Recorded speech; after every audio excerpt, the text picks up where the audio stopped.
শিক্ষার পাঠ চুকি একটা ছেলে কিংবা মেয়ে বের হওয়ার পরে তার যোগ্যতা অনুযায়ী সে কাজ পেয়ে যাবে, হয় সে উদ্যোক্তা হবে, না হয় সে সার্ভিসের একটা জায়গা পেয়ে যাবে, সে বেকার থাকবে না। আমাদের কমিটমেন্ট বেসিক তিনটা। নাম্বার 1, আমরা এই ভাঙ্গা চূড়ার শিক্ষা ব্যবস্থা রাখবো না। এখানে প্রথম ফোকাস আমাদের, ফার্স্ট অ্যাটেনশন।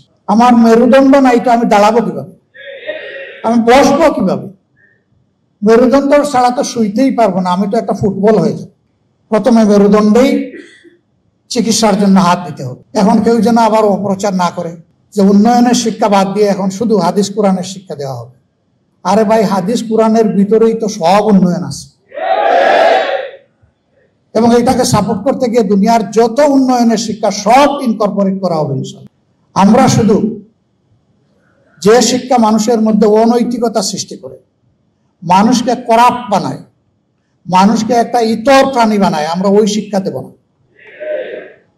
মানুষকে যে শিক্ষা মানুষ বানায়, যে শিক্ষা প্রত্যেকটা মানুষকে সম্মান করতে শেখায়, মর্যাদা দিতে শেখায়, আমরা ইনশাল্লাহ সেই শিক্ষাটাই আমাদের ছেলে মেয়েদের হাতে তুলে দেব।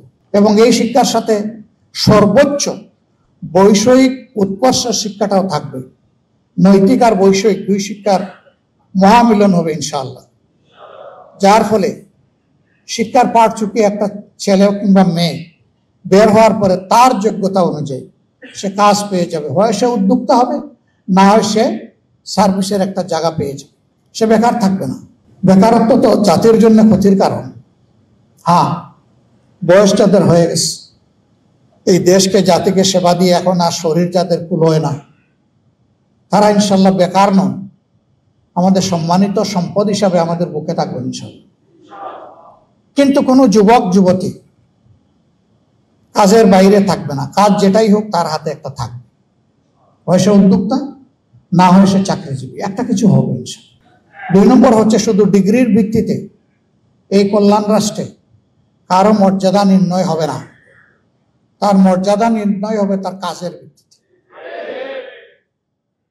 আপনার স্বপ্নগুলো আকাশ ছুবে প্রবাসীর হেলিকপ্টারের মাধ্যমে। বিয়ে, জন্মদিন অথবা যে কোনো বিশেষ প্রয়োজনে হেলিকপ্টার ভাড়া করতে যোগাযোগ করুন স্ক্রিনে দেয়া নাম্বারে। প্রবাসীর হেলিকপ্টার, নিরাপদ ও সাশ্রয়ী বাহনের বিশ্বস্ত নাম।